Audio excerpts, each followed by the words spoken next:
It is 6 p.m., so we'll call the meeting to order now. You may have noticed that Mayor Thomas and Michelle are absent tonight, so it'll be the three commissioners and the rest of the staff. Please join me in standing and reciting the Pledge of Allegiance.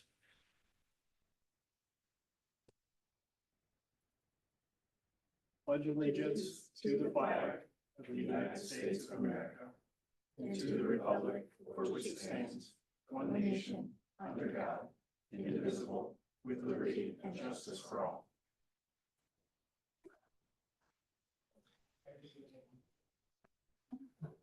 Okay, the next item on the agenda is approval of the agenda. Do we have a motion? I move to approve the agenda as presented. Support. Any public comments? Abby, call the roll. Commissioner Sorolla, Yes. Commissioner Ulrey, Yes. Commissioner Fernandez. Yes. Okay, next item on the agenda is public comment. This is for items on the consent agenda or not on the agenda. Please limit your comments to 3 minutes. And if you would stand, say your name and your address and come to the podium.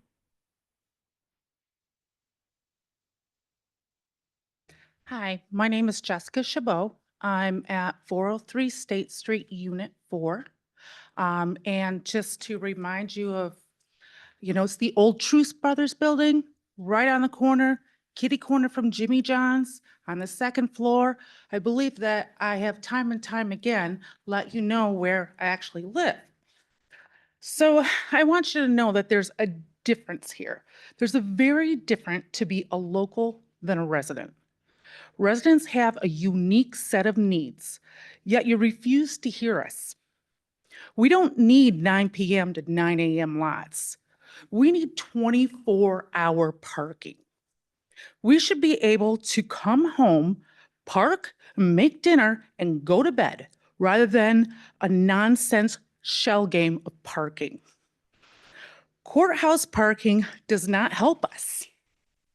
It does help the businesses east of Main with free parking for their customers. Residents should be, sorry. And by the way, I know that you've said that, you'll give residents passes. Another part is, what is a resident? How many passes am I allowed? How many vehicles am I allowed for my unit? Like just one car out of everybody, I'm the girl, so I get the pass? Anyway, residents should be able to come and go 24 hours a day. You've squeezed this option away from us.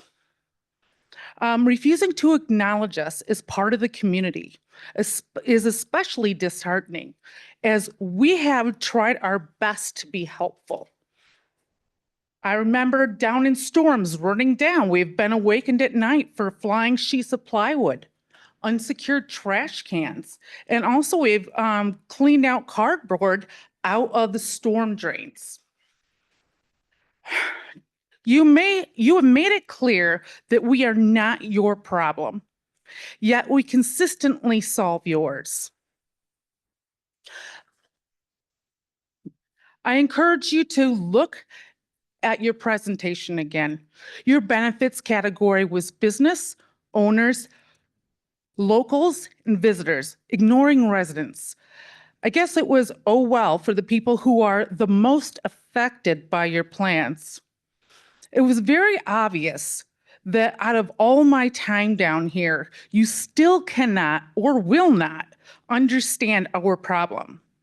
This was also evident in your presentation. Refusing to see us as a separate collective, yet you used a picture of my residency in your slideshow. Not the building, not the parking spots.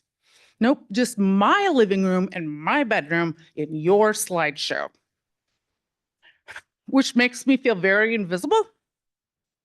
And I just want to say that I've been down here so much that whoever decided to do that deliberate dig should think about if they're small.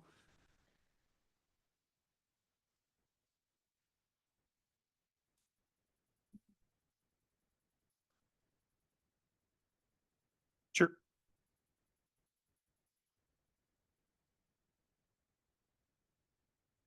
My name's Jim Brooks. I live at 206 Vale Court. And I've been a lighthouse volunteer for a number of years. And I wanted to bring this example of a fourth order Fresnel lens because I think there's some confusion amongst the city and perhaps the city commission about the value of these lights. These lights are owned by the Coast Guard. We had a fourth order and a fifth order on our inner and our outer light here. They have been on a 10-year loan to the Heritage Museum, which has subsequently kind of failed. And so the Heritage Museum has given the lighthouse responsibility back to the city of St. Joseph. So these lights have been on loan for 10 years. I'm led to believe that the loan expires next month and that they're supposed to be shipped to a museum on the east side of Michigan, which for me is a tragedy. And I think it's a tragedy for the city of St. Joseph to send these beautiful pieces of glass art to a museum on the east side of the state when they served here for at least 50 years and protected countless ships from sailing into the piers or running aground. So that's a fourth order. We have a fifth order. A fourth order is about 2 feet, a little over 2 feet in height, about 1.7 inches at its base. It's heavy. It weighs 440 to 600 pounds.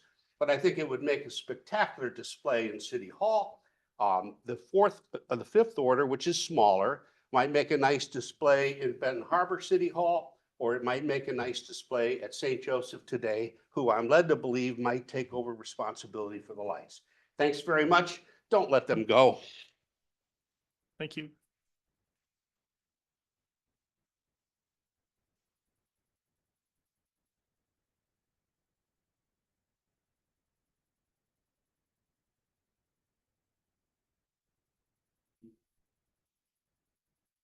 I'm John Underco. I live a couple doors down from Jim on. And two items I'd like to bring up to your attention. I was here 2 weeks ago when you were discussing the changes to the Fountain Park and the routing of the roads and asked the question, who was paying for it? Never got an answer. And I don't know if that is going to be paid for by the city, by the county, because both are going to benefit, but you never answered the question. And I'm curious who is and where the money's coming from. But the other item that I'd like to bring to your attention is I drove across the bridge between Benton Harbor and St. Joe. Coming back, I hit the speed bump again where the bridge meets Napier Avenue on our side of the river.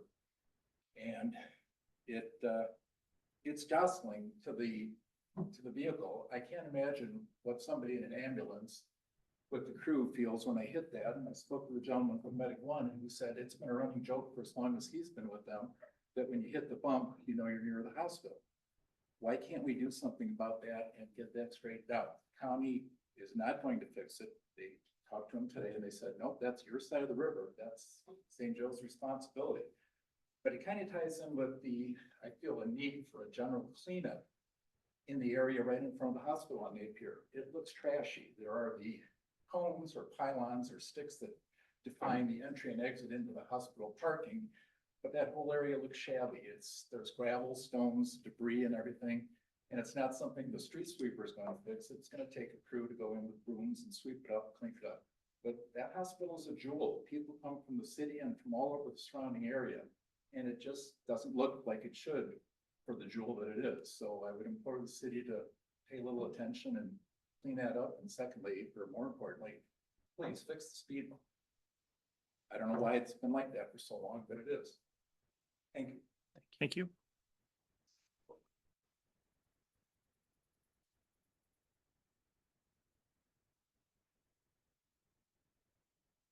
Anyone else? Okay, next item on the agenda is the consent agenda, approval of the consent agenda, which includes regular meeting minutes of Monday, February 24th, 2025, license agreement 414 State Street, special event application, St. Joseph Today summer events, sanitary sewer easement, 1000 Mohawk, new seasonal vendor, private property, summer tennis agreement, South Shore Tennis and Racket Club, tree trimming and removal agreement, relocation stipend, Earned Sick Time Act, ESTA, amendment to sick leave policy, and invoice and tax disbursements. I move to approve the consent agenda as presented. Support. Any public comments? Abby, please call the roll. Commissioner Olry, Yes. Commissioner Fernandez. Yes. Commissioner Sorolla. Yes. Okay, there is no old business, so we will move on to new business. Item 14, special event application, St. Joseph High School send off.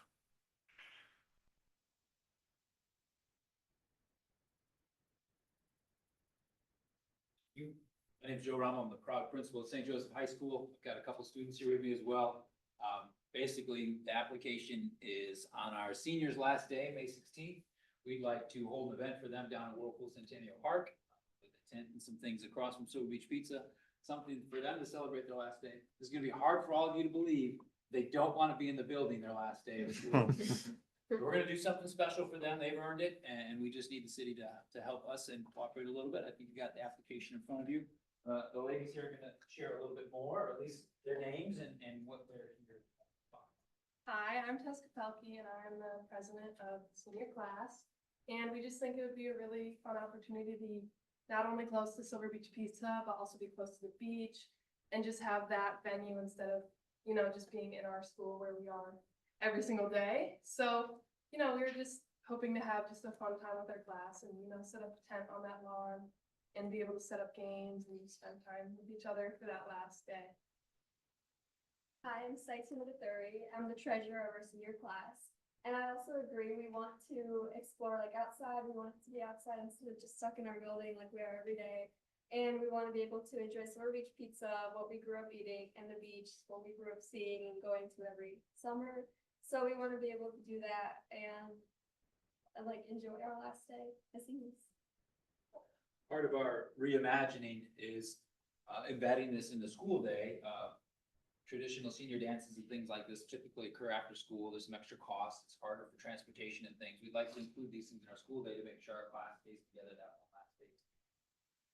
We think it's really important as the St. Joseph High School to celebrate with the city of St. Joe. In the past, some of our senior events take place at other area events outside our community, which is great. We have lots to offer in Southwest Michigan, but we think it's really special for us to be here in St. Joe with St. Joe. So part of the day would be a nice senior picture on those stairs that lead down into the bluff, and then allowing them to celebrate some time with some structured, unstructured time down there with friends and families. That's our vision for the day. Great. Any questions from the commission? I appreciate that you guys want to spend your day outside, and I'm happy that we can play a role in helping you get out of school for your last day. To be clear, we're gonna get a tent just in case. Yeah. We know what's gonna happen in May, which brings us to this. It's still gonna be really nice. Yeah. Great. I think this is a great idea, and I'm curious to see if senior classes after you will want to do it too. So you'll have to report back. Set the bar high. Great. I move to approve the St. Joseph High School senior send-off special event application as presented and Support.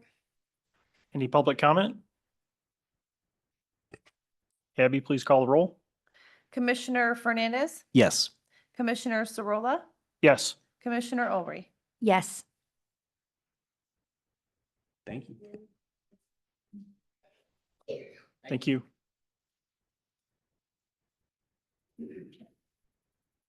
All right, next item on the agenda is the St. Joseph River Harbor Authority.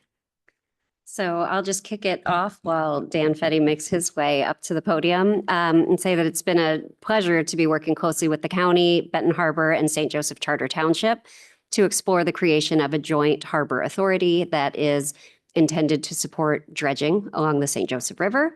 Dan is very much the expert, so I will let him take us through the details. Thanks. Well, 5 years it's been that we've been working on this. In fact, the very last public meeting that I think that this board attended before COVID hit was a joint meeting out at Lake Michigan College where this issue was discussed between Benton Harbor, St. Joe and St. Joe Township. It's taken us 5 years to go from that. There was a little problem in between that interrupted things for a while, but This has been a long effort on behalf of the three communities and the county that's provided some assistance in this matter, but where we stand today is that you have presented before you articles of incorporation, as Emily said, to create a harbor authority, the purpose of which will be to help manage that waterfront area recreation.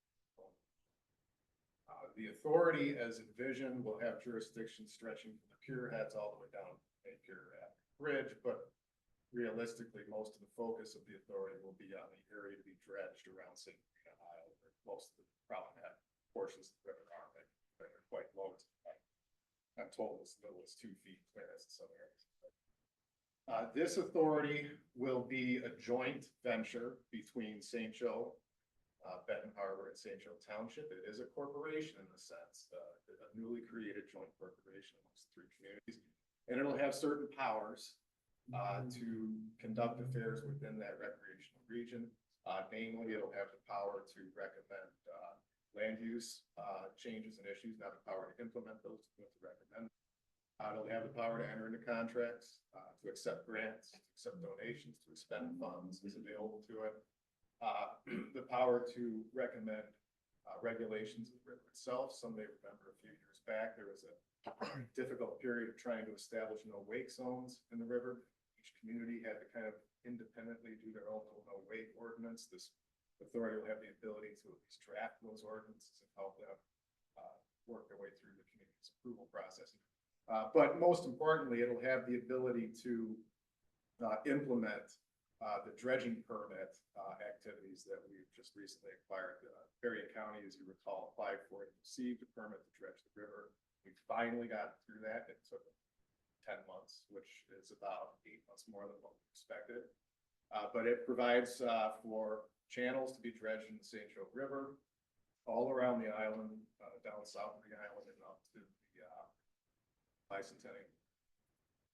Now, no one's suggesting that the authority or the participating municipalities are going to actually fund that dredging right now. It will be on the back of the private sector, the recreational boating community, the marinas and so forth to fund the dredging operations. But this new authority will be able to basically supervise those activities, help implement them, monitor the engineering that goes into it, monitor the actual dredging activities, and provide for an avenue to report those activities out to the public and permitting agencies.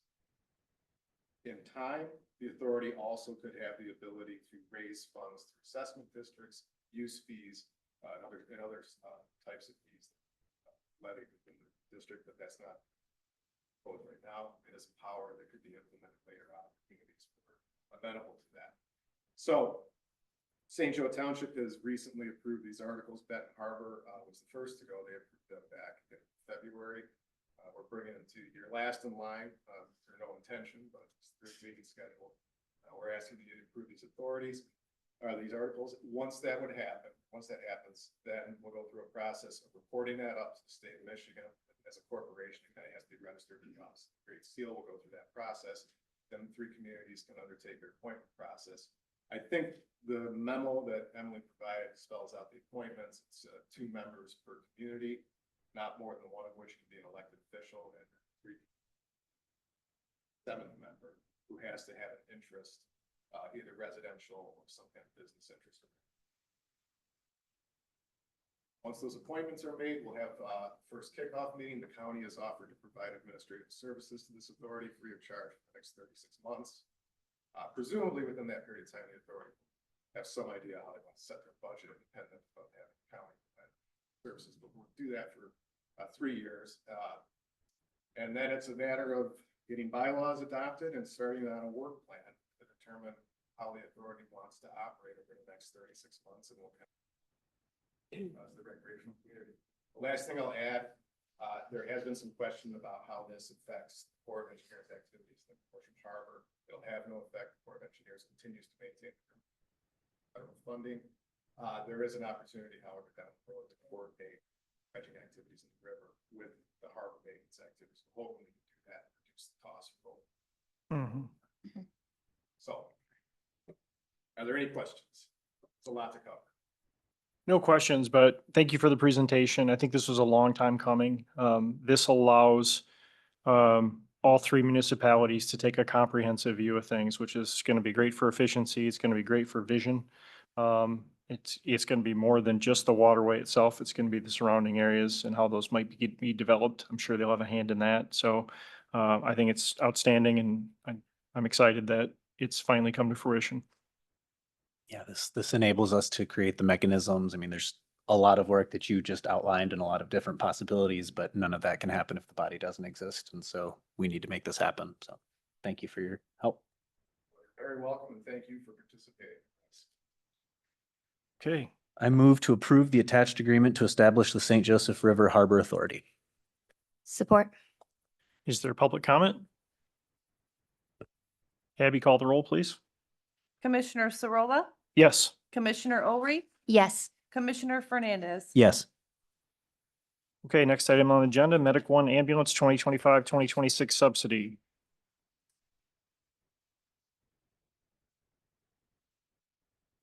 Be a two-part presentation. I'll do the first part, and then Director Jason Wiley from Medic One Ambulance will do the second part.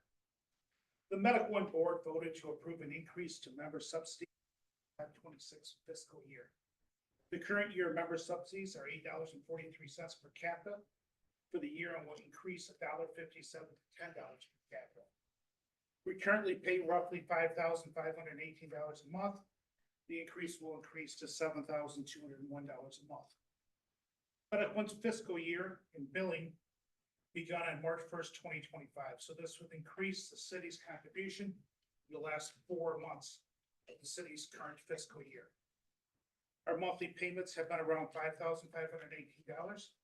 So some of the increase can be accomplished in the existing budget, but it'll be necessary to increase the budget by $6,730.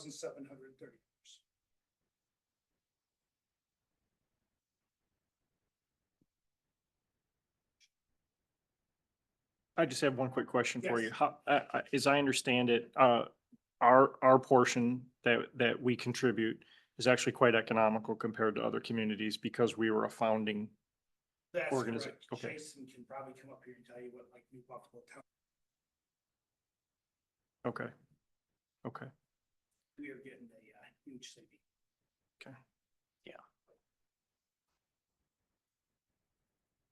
Do we have a motion This on is just that, or a is there a report? second part of the presentation? I don't see, I would do the motion on this one because Jason's gonna talk about a different topic.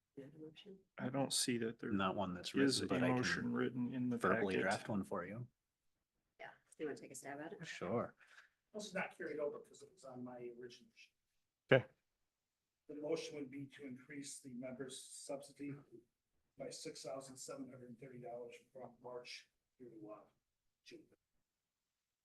And amend our budget accordingly. Does that need to be part of the motion? And amend our budget accordingly would That be you remember very what that number helpful. was? All right. Yes. They go around, it's in my office. Okay. Yeah. Okay. You got it. I don't know why I didn't carry over. It's on my original sheet. I move to increase the Medic One member subsidies budget by $6,730 and make the appropriate budget adjustments as presented. Support. Is there public comment? Abby, call the roll. Commissioner Olry, Yes. Commissioner Fernandez. Yes. Commissioner Sorolla. Yes. And I really like Minitrack, so let's not hold it against Minitrack, okay? Next up is Director Jason Wiley. NAA.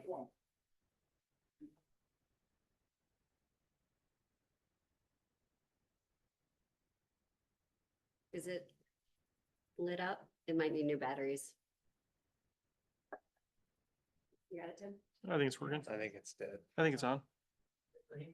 No, It's red.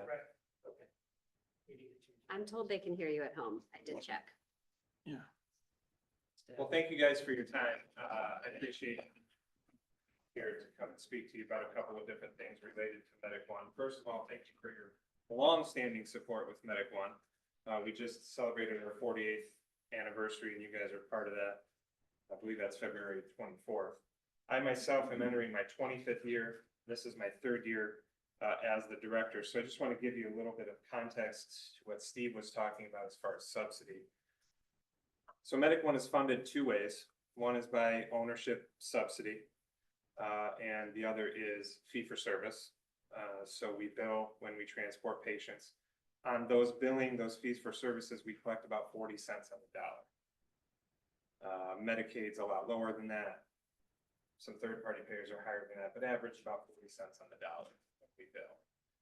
So subsidy is very important, is the point to that.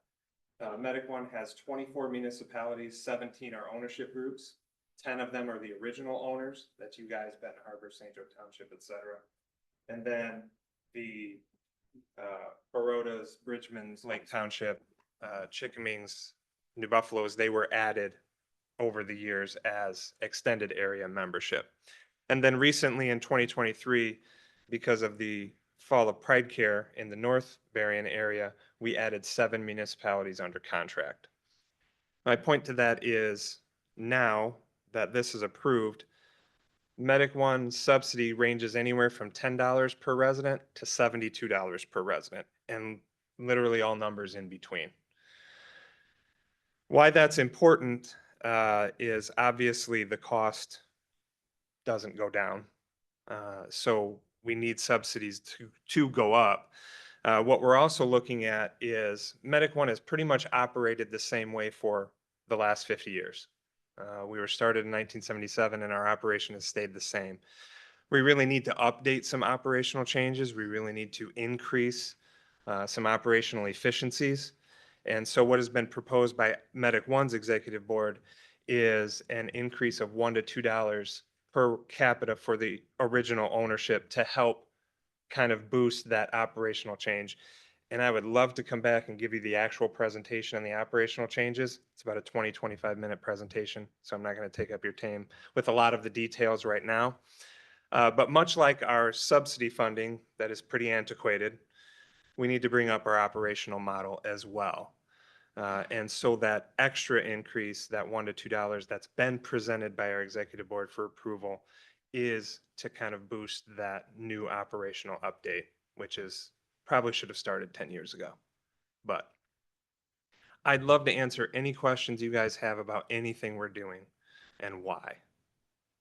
Just so I'm clear, that $1 to $2, that $1 to $2 increase, is that just for the kind of original community? That's the original okay. 10, correct. The 10 ownership. Perfect. Okay, Mhm. thank you. I just want to make sure I had that. Yep. I had that right. We will take you up on that. We'd like you to come back. We'd like to see the Absolutely. presentation. I think it's important for us to understand where Medic One is going in the future. Sure. Love to do that. Great. Okay. Thank you. Yeah.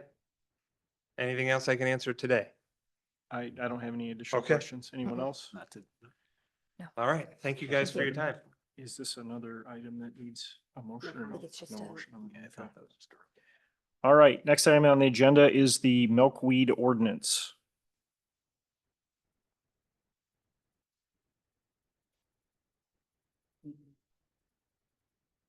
Hello, everyone. Kayla Griffith, Director of Communications and Special Projects for the city. Slight correction here. Should have said noxious weed ordinance instead of milkweed ordinance. The ordinance covers a broad range of topics, but there are a few updates we would like to make. These are important for preserving all of our natural beauty and all of our plants, vegetations that's unique to St. Joseph specifically. And so a couple of updates to the ordinance, adding some additional noxious weeds that are invasive plants that have come into the area. It's important to have these in the ordinance because these invasive plants will specifically outcrowd native plants that are important to creatures and habitat that is unique just to here. The ordinance itself also removes milkweed from the list of noxious weeds. As we all know now, milkweed is the only plant that a monarch butterfly caterpillar is able to eat and digest. So it's super important as a part of our local ecosystem, especially as monarchs make their way from Canada to Mexico every year. We're a really important stop there. And then finally, there's also the removal of goldenrod solidago from the list of noxious weeds. For a long time in history, we associated goldenrod with causing human allergies because it blooms the same time as ragweed. And so in reality, it's been ragweed causing these allergies, where goldenrod plays a really important part in providing food for that last part of the pollinator journey right before they take their long journey across the US.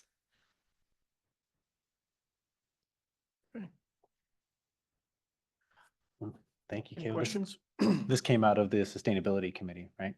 Yes. Excellent work. I'm a fan of ordinances that serve a purpose, and this one, serves a purpose. It, helps, a natural purpose, and also, with the Japanese knotweed stuff, I can actually save our residents some money by having that appropriately not allowed. So thank you for the good work and updating the ordinances in a good way.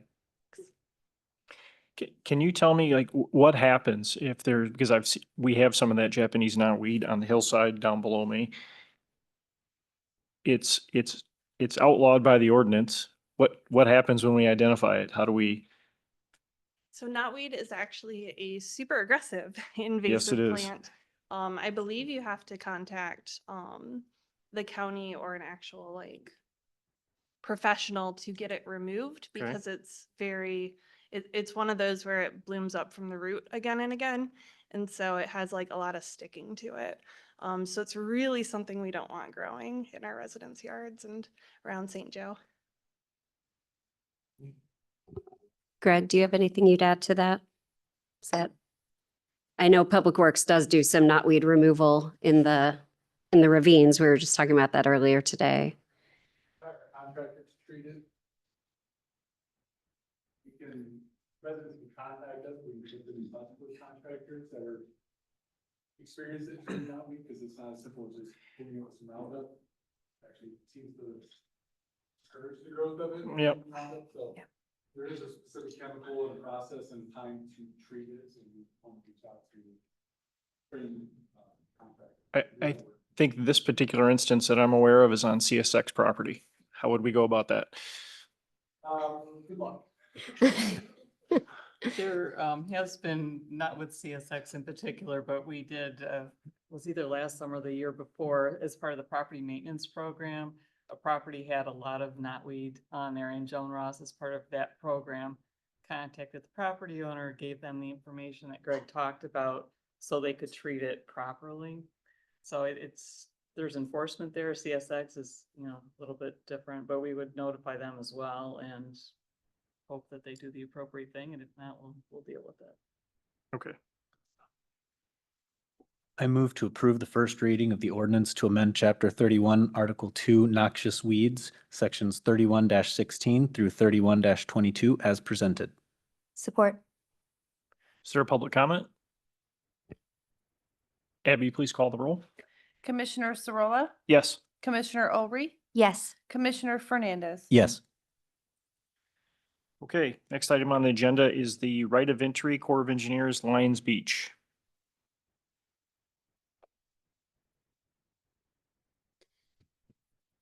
City staff has been working with the Army Corps of Engineers for a couple months now, as they're beginning the process of gathering data regarding the placement of dredge spoils. So this year, as part of the dredging of the outer harbor, the Corps would like to place some very sophisticated cameras in various strategic locations along from Park Street to Lions Beach. These cameras, we as city staff would have access to them, but they're going to be monitoring the movement of the sand once the dredging takes place. This year's dredging will take place as usual, be placed basically from Park Street down to Lions Beach, depending on how much material is dredged. And they will monitor that using these cameras, drones. They'll do some bathymetric surveys using boats, doing side scan sonar. So a lot of different ways they're going to monitor the movement of the sand this year. In 2026, when they do the outer harbor dredging, they're going to place the sand in a different way. Instead of placing it all along the shore from Park Street down to Lions Beach, they're essentially going to place it in kind of a half circle kind of shape that'll go upwards to over 400 feet out into the water, and see how the sand moves differently in a good way or a bad way. They've done this, I believe it was down in New Buffalo, And so far, they believe that's actually sand has actually stayed within the shoreline longer. So this may help us long-term with erosion along the shoreline. So it will look a little different in 2026, but they want to monitor both years to see how it's changing and how it's different in this location. So they're just asking for permission to place some of their monitoring equipment on city property. And in some cases, they'll be up in trees. Lions Beach, they'll be on maybe a light pole or even the very top of a playground structure. But that's what they're asking for. Greg, do you know how long they plan to leave the cameras in place for the study? They would like to place them fairly soon, and then leave them up through the summer. I'll say early fall, and then take them down, and then come back and put them back up in the spring prior to the 2026 dredging project. Okay. Any other questions? No, it makes sense as a way to gather that data. I'm not sure how else you do it besides recording the slow movement of sand. Yeah. Yeah, this will help them make better informed decisions. The shoreline preservation has been a hot topic, and I'm glad for it. It's important. So this is another tool for that. So good stuff. I move to approve the enclosed right of entry agreement with the Army Corps of Engineers for 2 parcels of public property in Lions Beach, and to authorize the city manager to execute the document on behalf of the city. Support. Any public comment? Abby, call the roll. Commissioner Olry, Yes. Commissioner Fernandez, Yes. Commissioner Sorolla. Yes. Okay, next item on the agenda, valve turning agreement. All right. In March of 22, you may recall that the city entered into an agreement with Wax Water Services out of Maryland to provide a valve exercise and condition assessment on the city of St. Joseph water distribution system. This agreement was for a period of 1 year with the option to extend the contract for 2 additional 1-year periods. So city staff is requesting authorization to hire Wax to perform another valve exercise and condition assessment on our distribution system in 2025. Should be noted that Wax has completed valve turning services for us in 3 other years, in 2011, 17, and as I mentioned, 2022. Valve turning can cause suspension of sediment in the water distribution system, leading to temporary discoloration of water. There is significantly less potential for this to occur compared to a water main break or hydrant flush.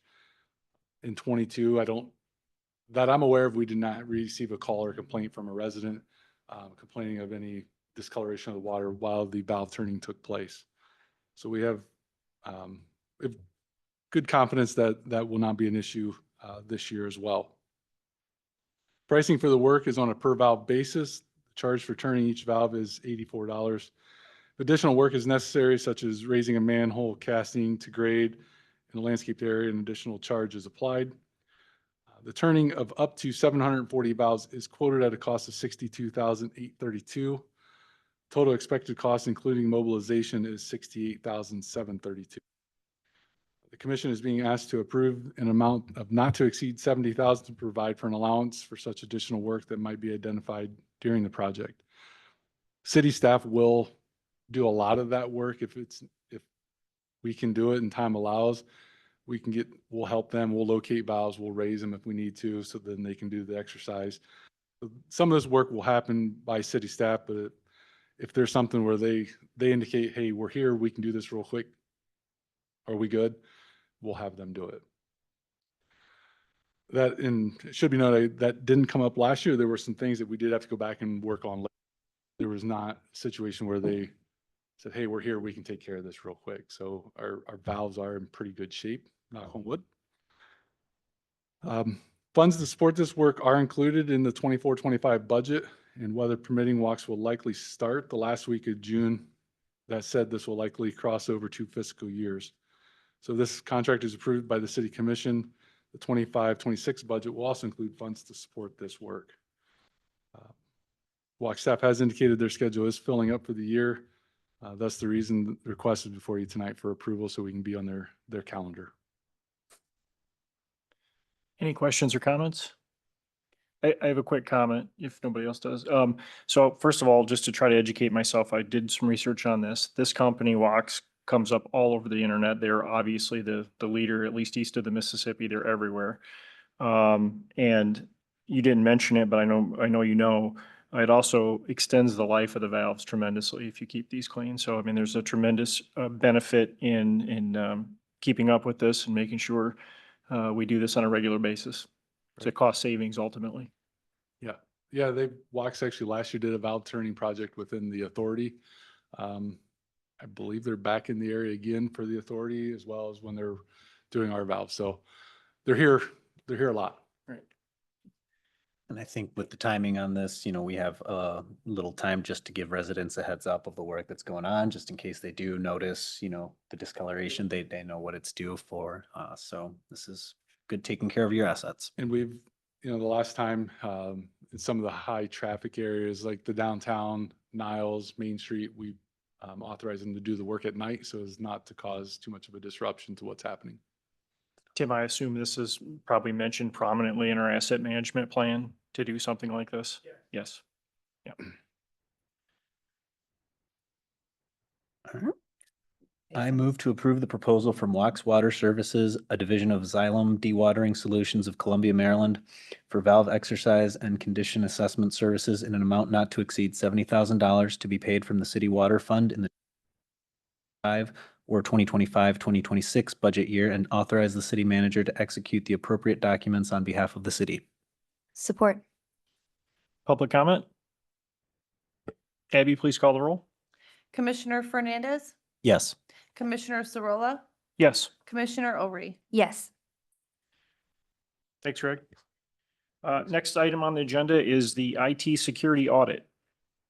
I presented a presentation, in the packet that you might have had a chance to look over, but just to summarize, looking to do an assessment of the city's current IT structure, highlighting any vulnerabilities or risks, and identifying any recommendations for the city's IT moving forward.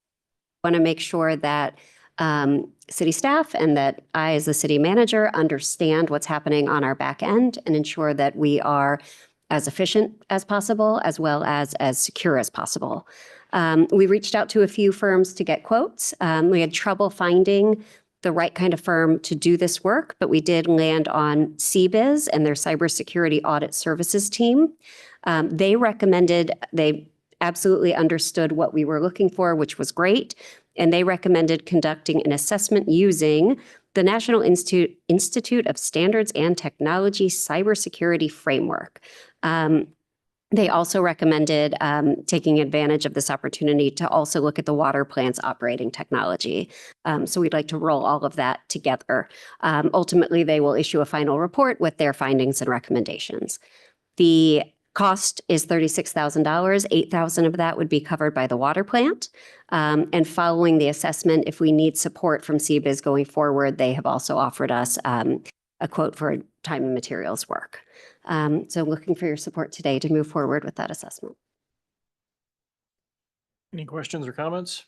No, I appreciate this as an opportunity to, like you said, take stock of what you got, and it can help us find, future efficiencies on how we mentioned the water plant. There a lot of efficiencies that can be found. Asset management is no easy task, so this supports that initiative. So Yeah, plus the security side of it. I mean, that's tremendously, it is our water supply. And it is obviously the IT structure in City Hall. There's a lot of information that could be damaging. So do you have any idea when the last assessment might have been done? I do not. I don't know of any assessment that's been done. No, long overdue. Good find. I move to approve the cybersecurity audit services proposal submitted by CBIZ to be paid from the city managers and water administration budgets with the use of fund balance, and authorize the city manager to execute the contract subject to city attorney approval. Support. Public comment? Abby, please call the roll. Commissioner Sarola, Yes. Commissioner Ori, Yes. Commissioner Fernandez. Yes. Okay, next item on the agenda is the Pleasant Street Plaza changes.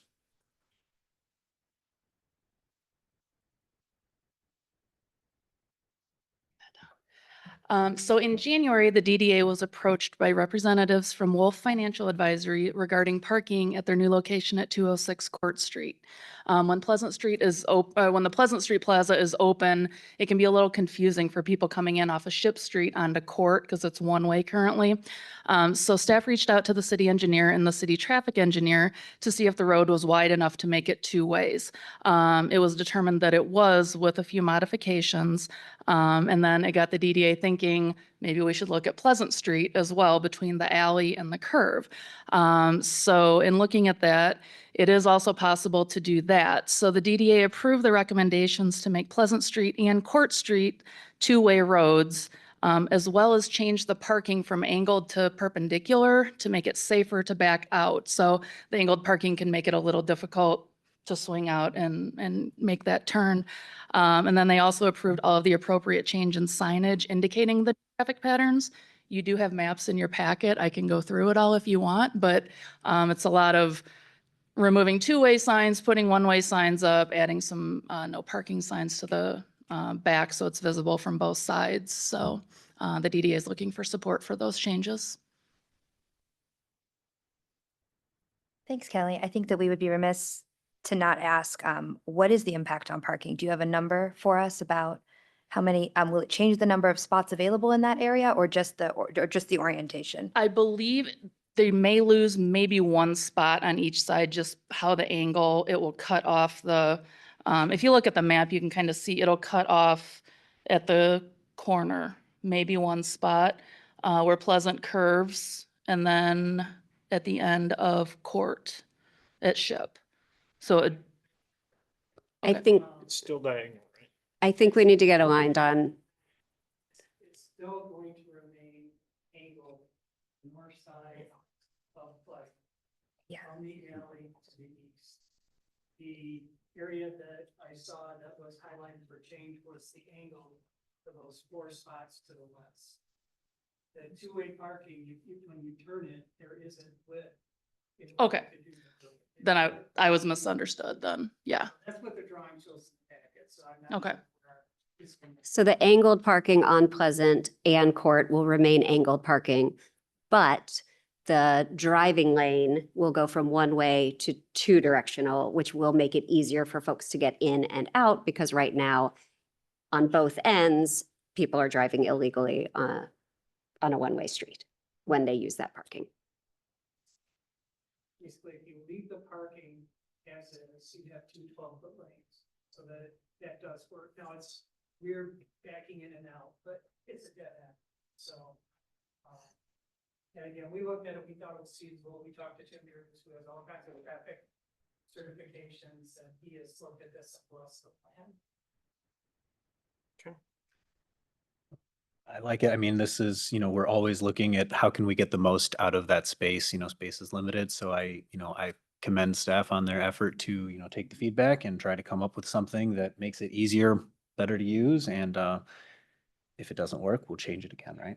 So I think this is a situation where not much is going to change, except now it's legal. Because I think a lot of people are doing exactly what we're going to change it to do legally, they were doing illegally. Because the signage will be changed so that. Signage is an improvement. Right. Great. Right. Good.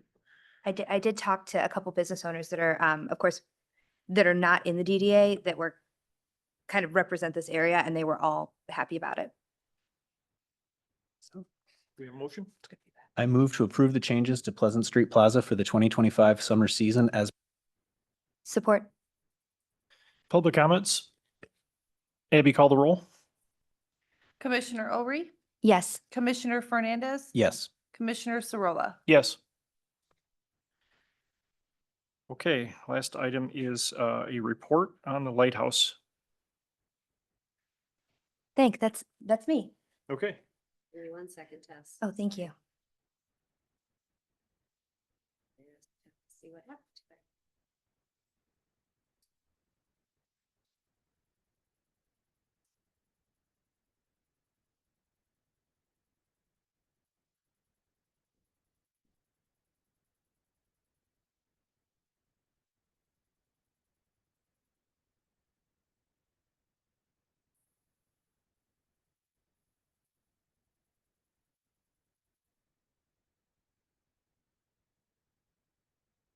Okay, so I'm coming today with an update on the St. Joseph Lighthouse. We all know and love this building. We're sitting in front of a logo that has it that has it behind us, and preservation of this is extremely important, of course, to just who we are as a city. This is a report today. There's no action requested on it, but I think it's important at the current status we're at in conversations to make sure that my fellow commissioners are aware of what's happening and will be needing some support as well in terms of agreements and things like that. So this, my purpose in coming before the City Commission today is really to share information about where this conversation is at, get any feedback from you now that could maybe change that direction a little bit, but ideally be open and ready for our 2025 season. So just to kind of review the current status of the St. Joseph Lighthouse, these tours were historically operated as a part of the Heritage Museum. And as Jim Brooks mentioned during public comment, the Heritage Museum is no longer operating these. Our partnership with them concluded after the summer 2024 season. The Heritage doesn't have the capacity to be running these tours anymore, and it was given back to the city. The city owns the lighthouse, but historically has not owned the tours. It's important, though, that we maintain this, really that we maintain this asset as available. So thanks really to volunteer dedication and enthusiasm, there is a really motivated group of volunteers who I can't thank them enough for how much they're dedicated to this lighthouse and keeping it open, and the amount that they are willing to donate of their time and of their energy to make sure that our lighthouse remains open. So the next one. Oh, I'm sorry. That's okay. So just to give everyone kind of an update of where these conversations stand and what our planning overview looks like. As residents and city commissioners may recall, the lighthouse tours have operated in a lot of different ways. They've been open evenings, they've been open weekends, and again, that was all housed under the umbrella of the Heritage Museum. When we, as a volunteer group, when we kind of took a step back and looked at it, what we really want to be able to do this year is to ensure that the lighthouse remains open for 2025. COVID taught us a lot, and I think one thing that it taught us as a community was that if things go away for a year, 2 years, the likelihood of them coming back just keeps falling off. So our volunteers were extremely dedicated to making sure that the lighthouse stayed open this year. And with that being said, we wanted to recognize as well that this is kind of a structural change. So we would be looking at being open Saturdays in June, July, and August from 10 a.m. to 7 p.m. That decision is driven a lot by the volunteers and what our capacity is. But frankly, I'm really excited that we would have consistent hours available for the lighthouse for people to come in and take a look. As I mentioned here, the structure that we're looking at is to be staffed completely by volunteers, but really managed by St. Joseph Today. St. Joseph Today has stepped up to the plate as a partner in this, and they are great at volunteer management, event management. This is really what they do, and they are happy to take over a lot of that management ownership of it. Again, I'd be remiss to not say the real driving factor behind this is the volunteers who are willing to dedicate their Saturdays in the summer for 9 whole hours to make sure that the lighthouse stays open. If you haven't been in the lighthouse, what we would be looking at is basically a free exhibit on the base level. People would be able to come in, take a look around. There's some really fascinating things that our volunteers are able to share, some historical things that still remain from the heritage. But anybody can go into in there, and it's really cool. People don't always know you could actually walk into our lighthouse, but you can. The other thing that would be happening at the lighthouse is for $5, you would be able to climb up to the top 2 levels of the lighthouse. I have done it myself. It is incredible to look back at our city from that direction. It's really not a view that you get very much. The $5 for that ticket climb, tickets would be available for the 2025 season, any Saturday in that 2025 season, and they would be available for purchase at St. Joseph Today, at City Hall, as well as on site at the lighthouse. Members of the public may remember that the pricing structure has also been through a couple different iterations in the past. The last time that the Lighthouse was open for climbs, it was actually $10 a person to get up to the top. Because of our volunteer dedication and frankly, a need to keep this accessible for the community, we'd be looking at dialing it back to just $5 a climb for people who wanted to get up to the top of the Lighthouse. The other amazing part that our volunteers are coming up with is actually hosting free walking tours on Saturdays for people who are interested in diving a little bit deeper into what happens at the Lighthouse, as well as doing a lecture series in the community.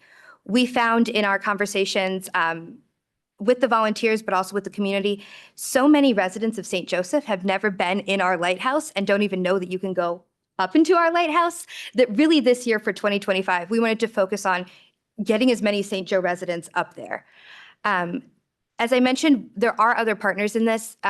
While we at the city have been working with volunteers, facilitating these conversations, the Southwest Michigan Tourist Council and St. Joseph Today have also stepped up as marketing partners in this. Southwest Michigan Tourist Council is doing their promotion pro bono as well, and St. Joseph Today, while we're still working on an operating agreement, is also being extremely generous in what that looks like. I sent this to you strangely, sorry. Okay. So just a couple additional considerations. Like I mentioned, this is actually a report, but I do want conversation and feedback. Some things that we should be aware of as we're moving quickly towards the 2025 season. It will be summer before we know it, even though it snowed yesterday. That will be happening.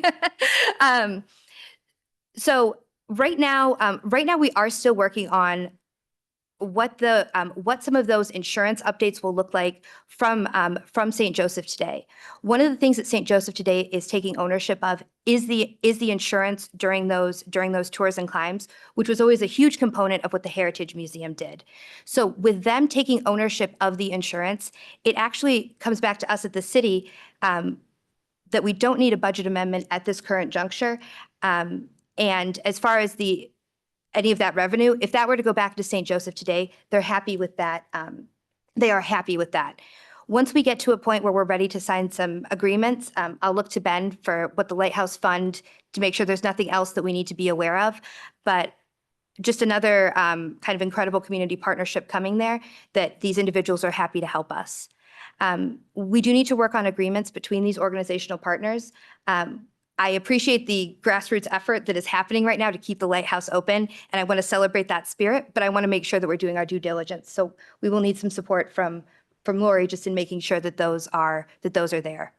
The other thing that we need to discuss is the Fresnel lens, the one that Jim brought to our attention. Jim gave a really good overview of that, and right now Emily has contacted the Coast Guard. I've reached out to another contact that a volunteer provided as well. But the status of the Fresnel lens, did I say it right? Okay. The status of the Fresnel lens, I learned. So the status of the Fresnel lens right now is that it's actually our historic St. Joseph Fresnel lens is actually scheduled to be shipped over to the east side of the state. So our volunteers are passionate about keeping it. A lot of residents are passionate about keeping it. So that's a conversation that we'll keep having. As we're looking at summer 2025, like I said, myself and the volunteer team, we have goals to get a lot of people up the Lighthouse. We'll get both of you up we will get everybody up the Lighthouse, but we do need to keep it on our radar that we need a long-term plan for what happens with our Lighthouse in lieu of the heritage being gone now. So with that, picture for the Southwest Michigan Tourist Council of people walking into the Lighthouse, something we hope is happening a lot this summer. But I'd love to answer questions from my commissioners, my fellow commissioners as well. Thank you for this. I admittedly, I need to get myself into the Lighthouse and, really anxious now to get that, back to the city view. But this is great. I mean, the Lighthouse is one of those fixtures that it is a part of the identity of the community, and it's an asset that, just I won't get on a tangent about just what lighthouses have meant to people throughout history and stuff, but they are very important structures. We're very fortunate to have one that is in the condition of the one that we have, and I love that we have people that share that passion and want to step up and really run this volunteer program to share it with everybody else. So I love this. And I think you bring up an interesting point when we're discussing, how well preserved our lighthouse is. Our sister lighthouse is in Michigan City. And take a look at that lighthouse. It's still a beautiful piece of architecture, but you can see firsthand how well we have done as a city in keeping up with that. Yeah, it's iconic. It's iconic with St. Joe. I've had opportunity to be in it twice. It's Mhm. worth the $5 easily. Just a suggestion maybe to those that are involved in the touring. I think it'd be really interesting, once a month during season if you scheduled a night tour. Mhm. It would have to be the right night. Safety would have to be paramount, of course, but it would be a really neat experience to be in there at night. I know the Sunset Tours part has come up quite a bit with the volunteers, so Great. I agree. Yeah. Jim? I just wanted to make one comment. Do you know where the Fresnel lenses are today? Are they at the Heritage? To the best of my knowledge, they are still at the Heritage, and there was a plan for them to move from the Heritage. The only point I'd like to make is these are extremely fragile devices that were developed in the late 1800s. If someone puts them in a box and calls UPS, when they get to their destination, they're going to be a pile of broken glass. There's no two ways about it. They're extremely fragile and have to be handled with tremendous care, whether they're put on display here in this building or whether they go to the east side of the state. Without tremendous care, they'll be destroyed. Yeah, I think we have things to do to make sure that we're honoring that city asset. There's some guidance from the Coast Guard about the storage requirements for the Fresnel lenses. So, but we have a really great community that is rallying behind this. You had a question, sir? Yes, there's old saying that this legend is 900 ownership. Mhm. And in this case, apparently we have never owned them. They're the property of the government, the Coast Guard. But once they leave, chances of getting back lenses are slim to none. What is actually being done to negotiate or to prevent the movement of these lenses to the east side of the state? So I can answer to a certain point with that. We learned last week, I believe, Emily, the week or possibly the week before, about the status of these lenses. It's been challenging in the handoff and kind of as the organization made changes. So unfortunately, we only found out about it recently. Right now, what we've done is contact. I know Emily's made contact with the Coast Guard or reached out. We have some support of the National U.S. Lighthouse Society in this as well. I did shake my head no. We learned about this last week. I suspect we learned about it 5 minutes before you did, because I know the way that emails get forwarded. So this is news to us as well. I had asked our contact at the Heritage Museum for a contact at the Coast Guard. Today, I got a copy of the contract that they signed, and so I have the name of a person at the Coast Guard to try to track down, and I will be starting on that first thing tomorrow morning. I literally received that earlier today. So I understand the passion behind this, and I am happy to reach out, and I think once we find the right contact to be working with, and we've also got our harbor master who has some insights, and I'll reach out to him as well. I think your passion should be shared with them as well. It sounds, So oh, go ahead. It's just time is of the essence. Yeah. I agree completely. So I will provide updates as I have them, but I've got to figure out who we share this passion with. So that is what I'll be working to do. Yeah, it sounds like first and foremost, we need to confirm that they are residing in Heritage Hall first, right? Yeah. We don't know that for sure. I've seen as much as anyone has seen, which is a sentence in an email that they are to head to the east side of the state soon. Okay. So I will do some digging, but that's all that I know right And now. I know you have a full schedule, Emily. If you need any help with phone calls, I'd be happy to volunteer my time. I appreciate it. Thank you. Same goes for me. Thank you. I appreciate it. Thank you Okay. very much, Tess. Thanks for the presentation, Tess. Last items are city manager comment. I've got two comments. The first is I just want to thank the volunteers working on this lighthouse effort. We have had great partnership from the Tourism Council, from St. Joe Today. Tess has been phenomenal running these meetings. But this is all about the passion of the volunteers who are working to make sure that it continues. That passion has been very clear in the last 24 to 48 hours related to the Fresnel lenses. I'm going to get it. But really over the last months, the support has been phenomenal, and it is what will keep this going. So just wanted to share my appreciation for that. I also wanted to share my appreciation broadly for the city staff. We have been doing some furniture moves and some carpet changes, and I know it sounds nice, but it's been miserable because in an environment like that is hard. And boy, do we have some resilient folks, not pleasant. So just really appreciate the team putting up with the chaos surrounding them. That's all I've got. City commission comments. Was able to take in the last day of the Howard Skating Arena yesterday. So thank you for, to Greg and the team for running that all season. I managed to not fall as many times as I usually do. So that was nice. And there's a lot of exciting, spring and summer events coming up. We approved on the consent agenda earlier. So very excited for the change in weather and all of the things to do in St. Joe. Echoing Commissioner Fernandez, congratulations on a great season at the ice rink. We were there a lot, saw lots and lots of kids there. Remarkable amount of adults skating too. So congratulations on that season. Good. And that concludes our meeting. We'll close this meeting, and we are going to reset the room for a study session about water rates. So we will close this. I think you just adjourn. I don't think we need to close it. Okay, we'll just adjourn this meeting then at, time is it? 7:07. Great.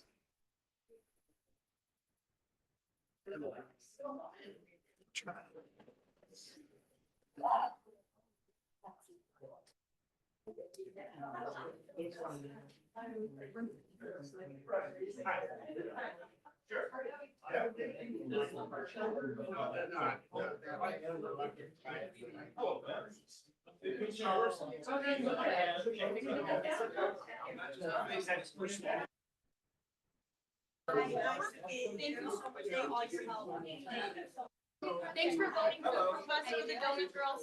Oh, awesome. So honored to be part of the You're all invited to come. All right. Awesome. Thank you guys. You guys saw the thing on the corner of Pleasant and Lincoln. Saw that.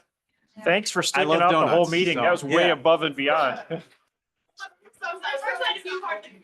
Thanks for being here. You guys want a picture with us? Get our picture. We can't wait. We are so excited. We are so excited. Have any of you guys ever tried them by chance in our other places? Not yet. Oh, you're about to. You guys are awesome. Thank you so much. Oh, we were so nervous. They're gonna vote no. We were so nervous. We're real tough. Real scary. Yes, we'll see you the summer of mid-June is when we'll open up. Okay, Thank you. After the school year. cool. Yes. Sneak the rest. I'm gonna do the same, and then we can, and then we'll have this.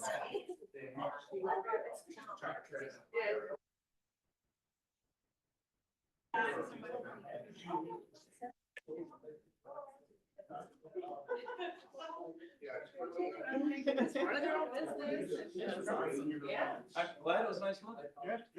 My impression on you was Yeah, I don't know.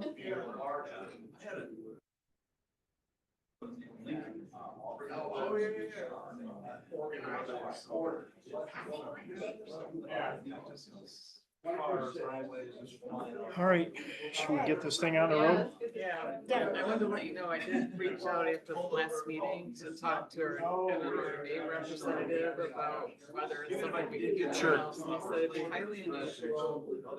Back and even look at the insurance contract, they said typically make arrangements with the council and they have reduced rates, substantially reduced rates with them, but they know who specializes in what areas and try to direct it that way. So we really discourage them. I do representation if it's not money coming out type of thing, so it's been. Sure.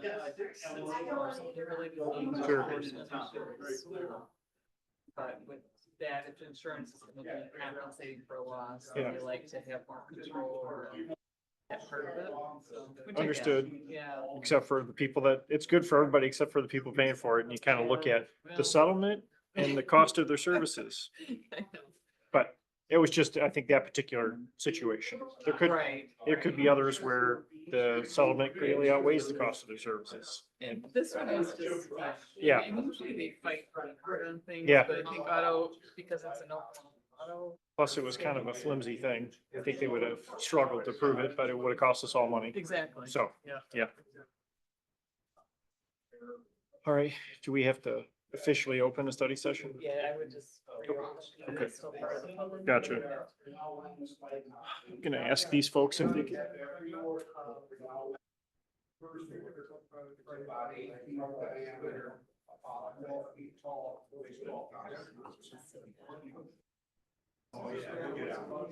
So your name is? Brianna. I'm John. Okay, thank you. Are you on the TSA? No. Last time I did this. It was totally me. You probably weren't here 2 years ago. Yeah, not by. Okay.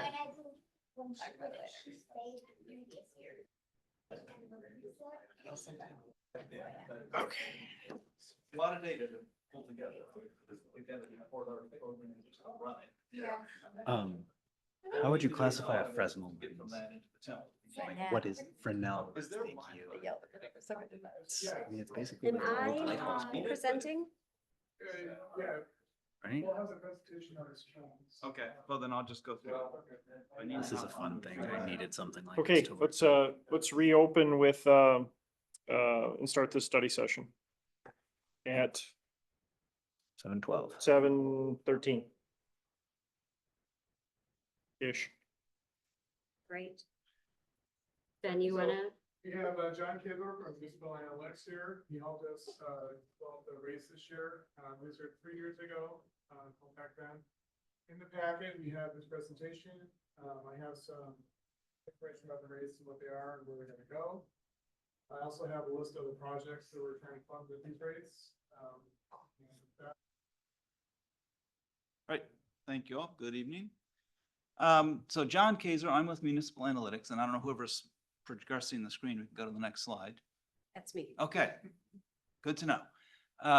So Municipal Analytics is an Ann Arbor-based company. We do a lot of work with municipalities on many things related to municipal finance. And I list some of them there. One of the things we do a lot of is utility rate studies for typically smaller and mid-sized communities. And we also use software that's called MuniWorth, which the city has been subscribing to for several years. Our firm is a partner with them, and we are pretty adept at using the software. Even though it is easier than Excel, it still takes a lot of inputs to get together. So appreciations to staff for pulling all that together so we could load it in and start the analysis. Go to the next slide. Like I said, MuniWorth is subscription-based, and the city's been subscribing to it for a while. I got first involved when you had the large asset management program discussions a few years ago, and we tried to input all of that into the software, so we had all the systems in there. The last time I was here, we did talk about the city-wide asset management. I'm just talking about water and sewer tonight, so it's a little different. They are focused on continuous rate management, meaning the software is there, available, it's in the cloud, accessible anytime. Numbers can be updated whenever they need to be, so you can test whether the rates are doing what they're doing. One feature they're going to be coming out with soon is the ability to forecast year-end numbers.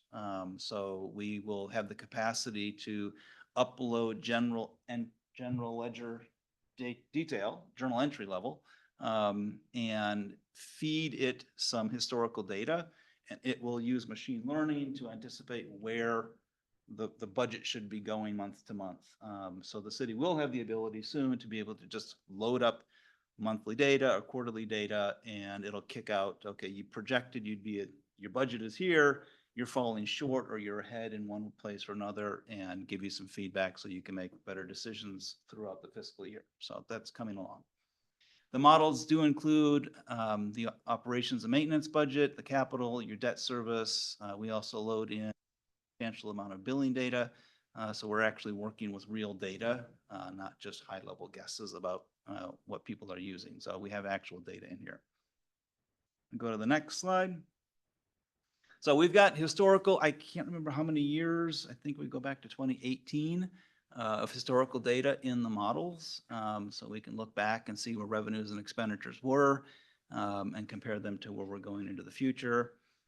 Every year we update the cash balances in there, update the debt schedule so that everything is current. We also, and this is where a lot of the effort goes, is looking at the capital improvement plans. And as we go through this, you're going to see that a lot of what's driving the cost and the need for rates is capital. It is not your operating budget. The operating lines are forecasted based on the best information we have at the time. We look at the cash reserve targets, which is usually 25% of your O&M budget, plus a little bit of rate stabilization, plus some money available for capital. So we're always trying to manage those numbers so that you maintain a level of cash that's sufficient for the fund. We look at non-rate revenues, subtract those from the expenses and figure out what your rate requirements are, and then apply the rate design that you have to come up with what your revenue is from the rates that we're going to project. So that's what we're looking at there. So we'll go into the capital improvement plans, and I'm sure you've had many discussions about this. We can go to the next slide. There we go. There we go. So there are a lot of capital improvements coming up, and the largest outlays are required by regulatory obligations. So that's what's driving a lot of these requirements. On the sewer fund, we've got the CSO Phase 2 project, $23 million coming up. We have lift station improvements. We have the main replacements.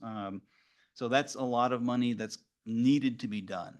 When I was here a few years ago, there was an interest and a passion on council to maintain the system so that you're not constantly dealing with emergency repairs. And it seems like the capital improvement plan is trying to address that in real numbers, and they're big numbers. So that's a struggle that every utility deals with as you start dealing with an aging infrastructure. On the water treatment fund, this is the regional treatment plant. We've got some improvements at the plant, new roofs, lab equipment and whatnot. Meter replacements, this is a project that their board decided to pause and defer until they had a better sense of what the cost of that project would be. So we're able to use a lower rate right now because we're not trying to front load that project into the model. And then there's some water tower and pump stations that have to just be maintained. That's normal. The city's water fund, we have a significant investment in lead service line replacement. And this is another one of those regulatory requirements that has to get done, and you are on a deadline. The clock is ticking. So I know that there's been efforts to try to program this in a way that you can get the work done within the timeline required, as long as it's not shortened. Was that into 26, Tim, that we have to have that done? The water, sorry. The lead service line replacement. Service line is 2041 right now. It's a 20-year program. However, that's by the state of Michigan 2018 lead copper rule. The federal government just passed a new lead copper ban or something, LCRI, people that stand. Lead copper. Yeah, okay, improvements, there's an I or, anyway, they are trying to accelerate actually that to make it like 2021.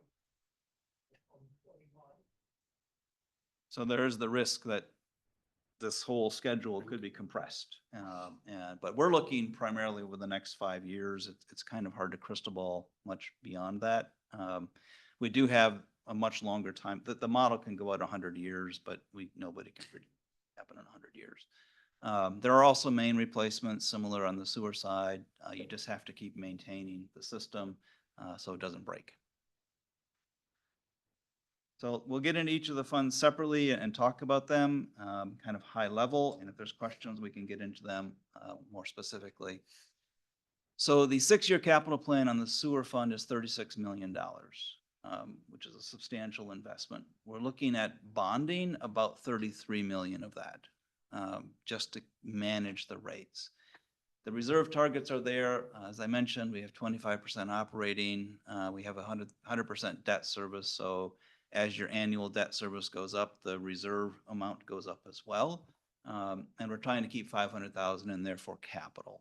And that's really intended to deal with emergencies, or should funding opportunities become available for matched grants, you might be able to dip into your cash reserves to leverage some of those dollars for future grants, should they become available. The rate increase, even after the bonding, is looking at 13% a year for the next 5 years. I've tried everything I can to get that down, and I just can't get it any lower than that. After that, your rates will be at a point where you've stabilized, and will probably have closer to 3 or 4% increases based on operating costs and whatever debt service might be coming after those years. But things will stabilize after a while. And I know it's difficult for elected officials to have to make decisions about rate increases because you don't want to have to pass those on to customers. But the reality is the system costs money. I noted there some of the things that could impact future rates. The costs could be higher or lower than what we're expecting, especially in the current environment. We don't know what's going to happen with supply, with tariffs and whatnot. So the cost of materials and goods might change.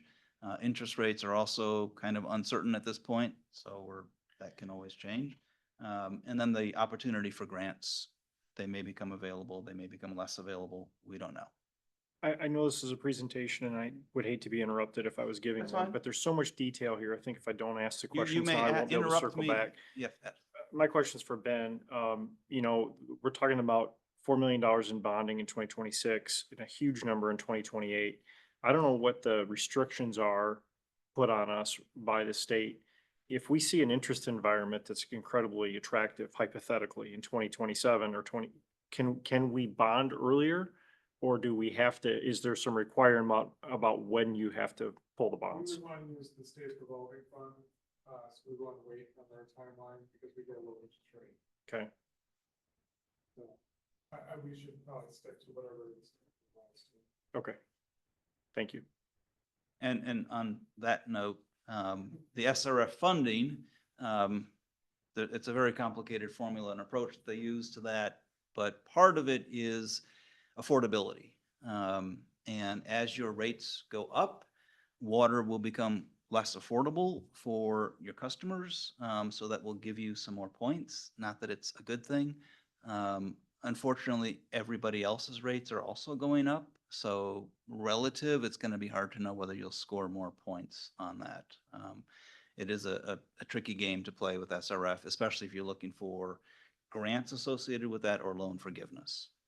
I know when I joined the commission almost 4 years ago, the thought was that we would see 7% rate increases as far as the eye could see. And it's only taken a few years to get to almost double.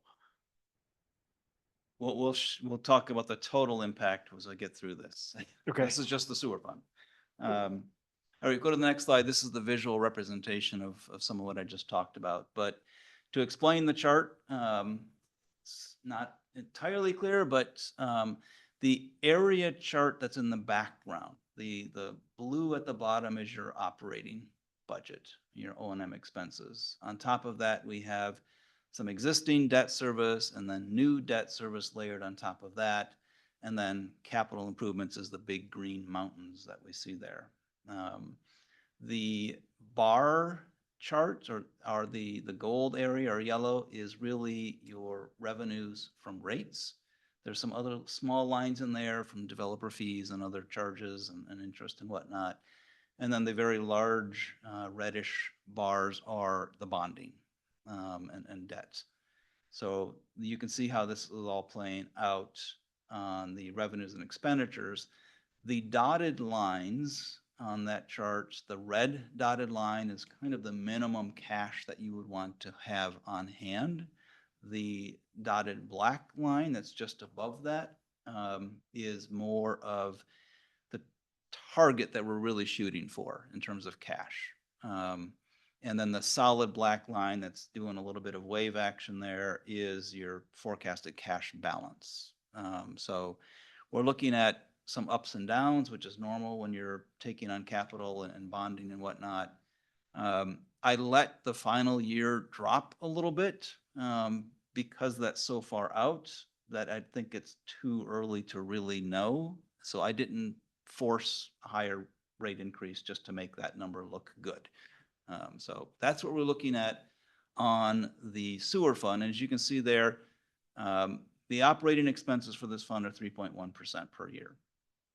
Everything else is related to capital and debt associated with the capital. So that's what's driving the rate increase there, no doubt about it. We'll go to the next fund, the water fund. And this is again, the Regional Water Treatment Fund. 6-year capital plan is between 6 and 15 million. The difference is the water meters and when they get programmed into the CIP. So we're not exactly sure where those are going to fall. The reserve targets are similar for operating expenses and debt, but we have $1 million for capital. They have a larger budget serving a larger area. So we're addressing that with a higher capital reserve number. Rate increases are at 5% for the next 3 to 5 years. And after that, again, they should stabilize, but timing and actual cost of water meters is the big unknown in all of that. The operating expenses in this fund are forecasted to increase about 2.8% a year. Everything else is debt and capital related. So that's what's driving the cost there. The Water Board did approve the 5% increase for this year, so that's already been adopted. So when I get to the end and talk about impacts, you'll see that 5% has already been factored into that analysis. Chad, if I can interrupt real quick, the WSGB last session, we talked about a 6% increase with $9 million of water meters included. We decided then that we would push that out slightly to 5% increase and then reassess it. We've got a working group. Yeah. That's going to come together to do that. So the next slide is the chart for 591 fund. And here you can see the colors a little bit better, thankfully. But on this one, you can see most of the capital is front loaded. So this is where we're seeing a lot of that. Had we included the $9 million for the water meters, there was a 3-year plan to implement that. So there would have been 3 years of $3 million each. And that would have required some additional bonding as well. We have not included that in this scenario because this is what the board adopted for the water fund. Go to the next slide. And now we're on the city water fund. Here again, capital plan is nearly 17 million over the next 6 years. Borrowing about 15.5 million of that as a way of keeping rates low as much as possible. And these things that you're investing in will last longer than the life of a bond. So this is primarily, as I noted before, the lead service line replacements and then about 9 million in main replacements and upgrades. And those are all part of the citywide asset management program as they're looking at street by street to figure out which ones have the highest priority. That's how those are decided. You want to say anything else about that, Tim, or? Yeah, we look at water main breaks. We have several streets in the capital improvement plan. Myrtle, for example, multiple breaks, Sunset Court, Sunset Drive, Mohawk Lane. Who's there all the time, fixing water main breaks. We have clay soils that are corrosive in nature.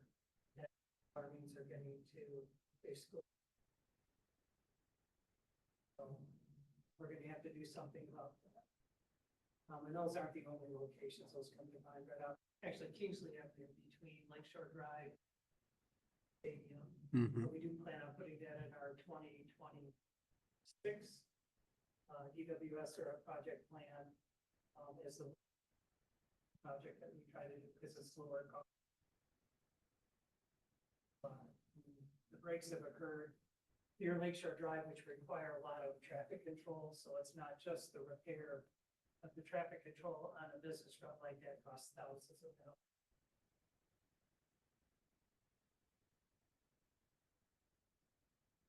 There's a lot that goes behind all this to come up with these numbers that I get to present at a very high level. So, and this year on the water fund, we're looking at 7% increase for the next 6 years. And on the next slide, you'll see that, again, O&M costs on the water fund are about 2.5% per year. So that difference, 4.5%, is really capital and debt related costs. So we're looking at steady increases there to keep things going. The nice thing about this is that we do know the lead service line replacement program has an end date. So when that's done, any money that you're spending on that capital, you'll be able to roll into other main and capital projects. But we've got 15 or so years to go before we're there. So that's what we're looking at. Now I want to talk about what this all means in terms of your customer bill. So we're going to look at your typical customer, which is a 5/8 inch meter, which is 1,200 cubic feet or 9,000 gallons of water used per quarter. And then that table in the middle there looks at the comparison of what people are paying now and what it would cost next fiscal year if all of these rates were adopted. You'll see in that column with percentage increase, the 7% for the system development charge for the water fund, the 2 charges for sewer going up at 13%, and then 5% for the water treatment. So altogether, when we look at it and do a weighted average, we're looking at a 9% increase, 9.1% increase for the average customer bill. I broke that down into dollar amounts because people don't always know what a 9% looks like. So for a quarter, that's $18. And for a month, it's about $6.13 and 20 cents a day. So that's how it breaks down. And to put that into even more finite, attainable numbers, $6 a month is about the half the cost of a Little Caesars pizza, cheese pizza. It's also 8 pieces of chicken McNuggets. It's 2 gallons of gas, approximately. It is 43 16.9 ounces of Meyer water, bottled water. I don't know if you're drinking. You're not drinking Meyer. Not Meyer, but so the bottled water, when you buy it, even if you buy the big case of it, that comes out to about $1.08 per gallon to drink bottled water. Whereas in this case, we're looking at 2.5 cents for water treatment, water distribution to your tap, and the treatment of the wastewater at the other end. So it's obviously a bargain in relative terms. And I know people always think, but my costs are going up. Yes, they are. But we have to look at it in the totality of the picture of the regular budget. It's also about 12 bottles of Coca-Cola, or 10 bottles of 12-ounce Coca-Cola. I don't drink Coca-Cola, but those that do, that's what they would be exchanging for that $6 a month. Looking at a customer using less water, a low volume customer, this is typically a single person, usually on a fixed income. They're using 5,000 gallons a quarter. Their costs would go up about $4.86 a month, which is about 16 cents a day. So that's the impact on a low volume customer. And because we're not changing the rate structure, if people continue using what they're using, they would see about a 9% increase across all 3 charges. Good. That's the high level summary. Now, we want to get in the weeds.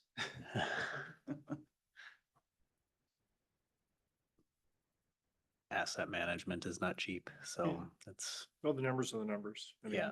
You've done a good job of compiling them, and we have to plan for them, and I think everybody accepts that they're gonna go up. Especially when we see the wonderful work that's going on down below the bluff. We know that's not free. Has to get paid for somehow, and fees is part of it. So I think that's, you threw a lot of data points, but the 2 cents per gallon is something that will resonate with constituents. So that's a really neat piece of material that you gave us. Sure. And I think when you deliver the message in that way, again, delivered to your door, not at the grocery store to go pick it up and handle it and carry it and all those things. I think that's an important data point and maybe something worth publishing on our website. Because we can only touch so many people, only the people that ask, but that's a really interesting point. So that bottled water is 42 times the price of what you're Yeah. selling. Okay, I'll rethink my purchase choices. That's why I refill mine. Yeah, great information. John, there any, comparisons to other entities similar to us? Boy. I'm dealing with a lot of communities. The lowest I've seen is I finished a study a couple months ago that was a steady 3% increase across water and sewer. They are an outlier because they have been investing in their utility, maintaining it for decades, and they had a very sizable cash balance. So when they were hit with lead and water, or lead and copper rule, and some other expenses, they were easily able to absorb it. You're not in that same position. So I don't like to compare utilities only because everybody's different. But on average, I'm seeing increases of about 7 to 12% a year. So you're right in the middle of that. I just had a phone call this morning where I had to break the news that water rates would have to go up 45%. And that's a utility that has virtually no cash on the water side, and they've got capital that they have to spend money on. So we just can't we can't make up the numbers. We're just putting them out there and doing the math. So it's painful for some places. When you get to, and I keep saying 5-6 years out, it'll stabilize. But that's what everybody needs to get to, is to that point where we can just get to that predictable 3 to 5% increase a year, and we're good. We're not there yet. Yeah, you make a great point, not wanting to compare municipality to municipality because there's so many variables of where they're at. But with regard to efficiency of delivery at 2 cents a gallon, where do we stack up? Oh, I think you're quite reasonable there. If $220 a quarter, that is well within the range that a lot of communities are. There are many that are above that. There are some that are below that. But when I say that the ones that are below that, you have to look at why they're below. Is it because they haven't raised the rates, because they've deferred maintenance for years and they're going to get the bite soon, that, oh, now we have to do something. So 2.5 cents or 2 cents a gallon is very competitive in terms of the total cost of water and sewer. I assumed it was, just wanted to confirm. Yep. It sounds like it's a great deal. When you put it in that perspective, yes. Yep. Okay. Just so I have my head around it, I know that you brought up like, the opportunity for grants or those kind of things. I think that, where are those coming from? And is that something we should be worried about? I know it's not quite in our targets here, but I think it's important to just understand where some of that money is coming from, or where those opportunities are. And if we think- You're not getting a lot of those opportunities because you don't qualify for them. Okay. So you're missing out in that regard. Are they state? State and federal. State and federal, okay. Yep. Tim knows a lot more about that. When back in the 2010 timeframe, actually 2009, Yeah. when the economy collapsed, we were actually able to secure on the order of $4 to $4.5 million on a $13 million project down at the water plant, as well as some distribution projects. If we follow those same rules, we've been looking at that same kind of influx of money. Yeah. But they changed the rules on how they distribute SRF scoring. Completely revamped it, gave out of a 100-point scale, 20 points to significantly overburdened communities. I said significantly just overburdened, and another 5 to significantly overburdened. So right off the bat, the best thing we can do is C, basically, when we turn in our form. Not only that, they got priority for the grant funding. So we've seen some grant funding, but not near what, well, there's a neighboring community, and it's probably not the community you think of, but they actually scored below what was called the project priority list. But a couple of years back, they had so much money to give away and they did it so quickly that they actually got a project 100% paid for. And our project scored higher than theirs. And I think we might have actually gotten a 25% grant. Okay. Yeah. So, you know, the rules have changed. Infrastructure needed a lot of money. And so the government pumped a lot of money into it, but what did that do? Back in, again, the 2008-9 timeframe, I was getting bids that I didn't know how the contractor could even offer it. We rebuilt Park Street for, I think, $250,000 between Main Street and Lake Boulevard. And I literally picked up the phone and called the contractor and said, we got ARRA dollars for this, you know, the Recovery Act dollars. We don't have money in our fund to pay a bunch of extras because you're gonna try to change order your way into profitability. Said, we're not, we're just trying to keep the lights on. You might have heard me tell that story before, but basically, a lot of contractors went out of business. When you ramp up so quickly and you have all this demand, what's gonna happen?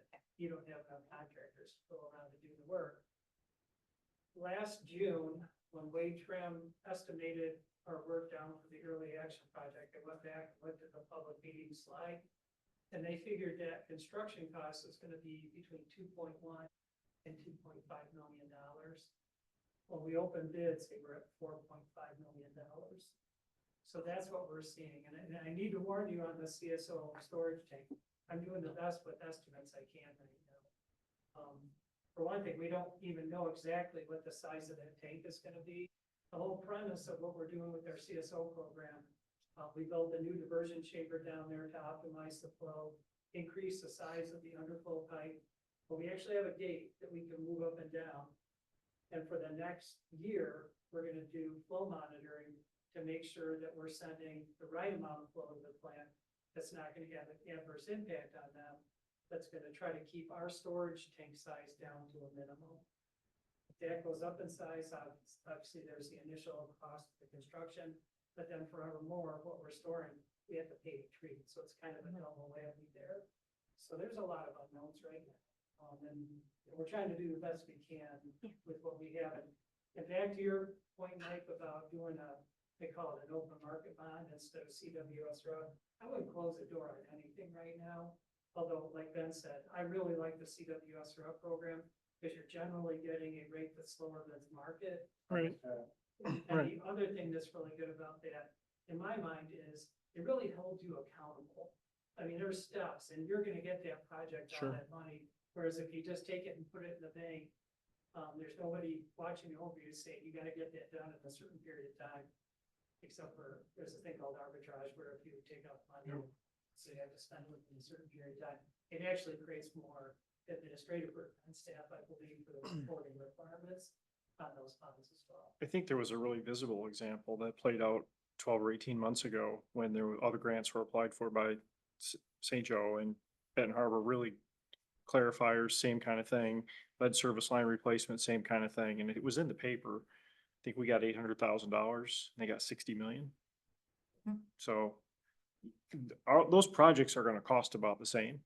We just have to finance ours ourselves. And that's the challenge that we're facing. And that's just one of many.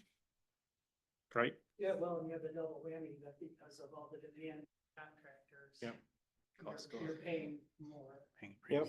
And I assume water we pump outside of the city, those rates are going up as well, or where do we stand with regard to those agreements? Are they binding for a long period of time, or how does that work? That's, back when we had to, that kind of goes back to the intake project that I talked about where we got the focus on it. Right. But that serves, you know, the Southwest Michigan Sanitary Sewer Water Authority. At that time, we were taking out 20-year bonds. We've actually increased to 30 because of all the debt. We're trying to get rates down. But we signed an agreement with them and the Water Service Joint Operating Board was formed. So that board has rate setting authority. So that 5% grant that you see has been approved by the authority, but that's what we charge them. Now, we do get a 5% administrative fees. On the sewer, yes. We get some kind of fee in the water. Yeah, I can be. the admin fee. So, you know, we do get some money out of selling water and such, but that rate structure is consistent across the board. Okay. Yeah, all 4 entities will have the same water rate for this. Now, they put on surcharges on their system too, to maintain their sewer collection system and their water. Sure. collection system, just like we have the city water. improvement fund. But that's separate, and the finance department bills those, and I just want to make sure there's never an instance where we're pumping water somewhere else cheaper than to our own residents. And it doesn't sound like that happens. there was actually, I have a chart back when I've gotten so many extensions on this CSO storage tank, it's not even funny, but we really needed to do it because we had so much inflow and infiltration into our system. But that tank really would have had to been huge, and if we hadn't built it appropriate, then we would have been building more storage. I think we took the right course there, but when we entered that agreement with that extra charges, it phased out over time. And that was one of the things that I made an argument for, is that our rates are going up to match where the authority customers are on the water side. And then you want me to put in at that time, I calculate it would have been like a 40% rate increase in 1 year in order to get to where we needed to build the storage like we wanted us to. So. Thank you. And on that point, subsidize, I'm working with another client. They wholesale water to another community. That other community charges less than what the provider is charging, only because they're subsidizing it from their general fund. And they've deferred maintenance for a long time. So again, when we compare apples to apples, you gotta really know what's going on. Sure. Thank you for that. Put in a kitchen, I've been at the city a little over 20 years, and even before I started, the successive commissions have supported infrastructure. We're not in as bad a shape as some other communities because we have been doing these sequential improvements to our system. I think, this is a slower pace, what I plugged in here, just because the CSO storage, it was just I honestly didn't know if we're gonna have to start cutting them. These rates don't look honestly that bad compared to what I expected to see. Sure. But you're always trying to play that balance. Because when you don't fix things Sure. out there in the middle of winter, Sure. it's sunk cost. You Yeah. don't get anything out of putting a van over a water main.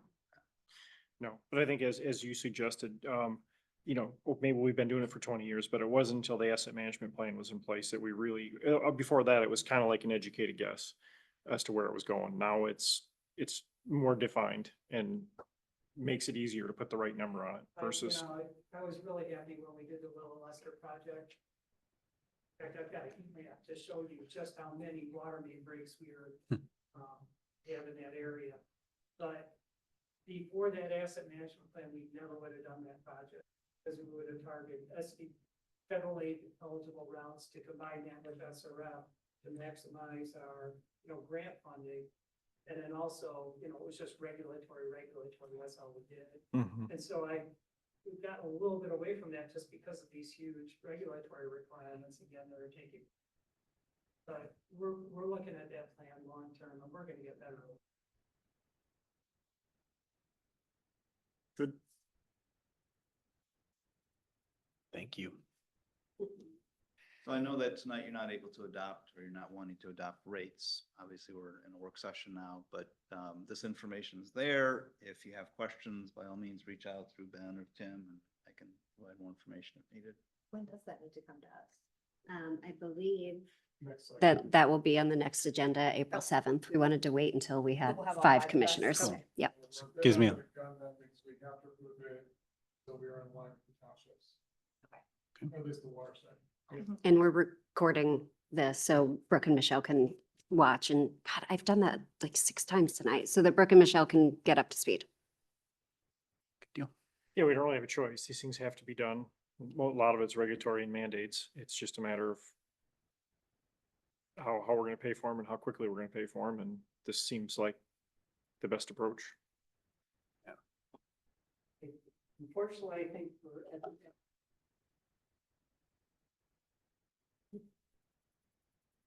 and I think it's under at least 5 of that I've got since I should say the city's been able to get since I've been here.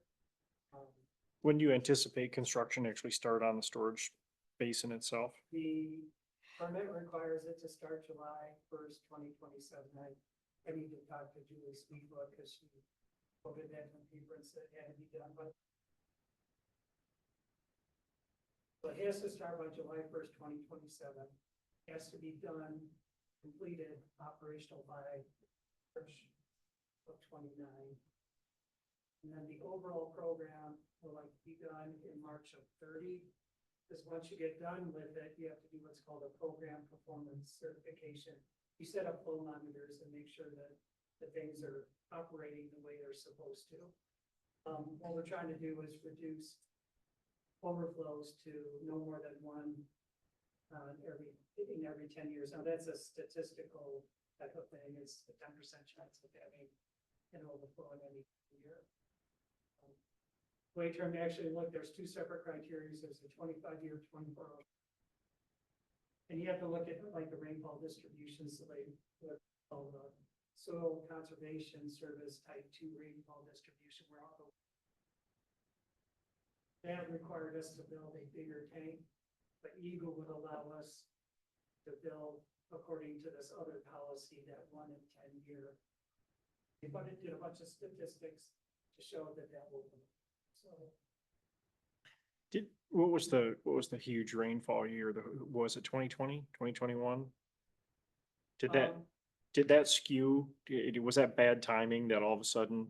I thought it was. Yeah. It really started in 2017. We had done a new.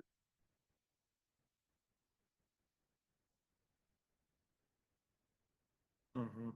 And no sooner did we get it done, but it was just raining cats and dogs. I'm down there looking at it, just going, you know, what's going on here? I figured it was lake levels, but it was really groundwater levels that came up too. Mhm. So it's from about 2017, I think it started, but 1920, I think is when we Mhm. broke the records for lake levels, and again, groundwater was up. That's when the part by Whirlpool was always underwater and the part by Pier 33 was always underwater because Yeah. it was actually, the water was above the discharge. Yes, Yeah. and so they actually had to put in check valves and Yeah. pumping stations. Exactly what we're trying to do. We're not talking about roads today, but exactly what we're trying to do on Anchor's Way. Yeah. So, Got it. Great. Thanks for the presentation. Welcome. It's bad news, but as, you know, you put it very well. It's, I feel like I- it could be worse news, but It definitely Yeah. could, and I definitely feel like I understand it a lot better and, you know, the why of why we have to do these things. So, thank you. welcome. Thank you for taking this on, so you have to make votes on these things. I wanted to bring one thing out that earlier bond issue too. The Main Street project is kind of forcing that as well. We have $4 to $5 million in sewer costs that we have to. Our sewers. Right now, we actually have 2 parallel sewers that run down Main Street. We're gonna consolidate that to one, which is better in the long term. We do get a huge advantage on the water side, the drinking water. Because the state picks up a ton of that cost. Now, we're gonna increase the size of that main to a 12-inch. We have to pay the upsides, but right now they're telling us that's all we have to pay. So we're talking hundreds of thousands of dollars for our portion there versus millions. I will say the last call when the MDOT guys started raising objections to how little we were paying, so hopefully they won't jack that. They have formulas that. Tim, it's probably a naive question, but I don't, so we upsize to a 12, but then shortly thereafter, we're gonna downsize. What's the value of having a short distance of a larger diameter? I don't understand it. Well, first of all, you're talking a fairly decent length of the city that's gonna have that 12-inch. Okay, And sequentially, we just keep connecting them to improve fire flows. Okay. Throughout the city. And a good example of that is 2007. We put in, the hospital went in and there really wasn't good fire flows. So we built a 12-inch main from Langley. I'm sorry, it was at Van Brunt to Highland. We went up Highland to a 10-inch that connected over to South State. That improved their flows. It made it better. And then in 2015, we ran a 12-inch down bottom that ended at Niles. This year, we'll connect to a new 12-inch. It's a 6 on the other side. okay. Again, getting it over to South State. In 2020, Kingsley Morton Orchard, 12-inch that connected to the Kingsley project done in 2011 on the west side of Niles. We have gradually improved. the Okay. roads to the east side. Got So it. It's just a Okay. stone process that we do to improve it. It doesn't happen all at once, but we get. Plus, I would think proximity is important. It is Main Street, right? And the Yes. fact that there are so many feeders off of that, to put the 12 there makes sense. Yeah, I was looking at the most recent general plan reliability study maps and that sort of thing. And the areas where I saw red, it's really kind of like dead ends and little pockets. There are hydrants nearby that really address. There's only a couple blocks in the city right now that I'm thinking we're gonna try to get to those projects. We're entering more phase right now on the reliability side, that we're just having mains fall apart. It was very frustrating when they enacted the 2018 London Dock. For it, we're always within the, whatever, MCO. So, we're trying to say. But, Action. right, the action, there you go. And, so it's like, our dollars are better off spent replacing mains and services when we do it, because we really don't have a water quality problem.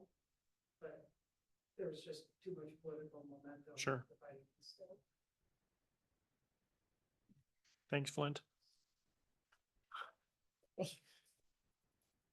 All right. Okay, Do you adjourn? You need to adjourn? Yes. okay. Meeting adjourned. There it is.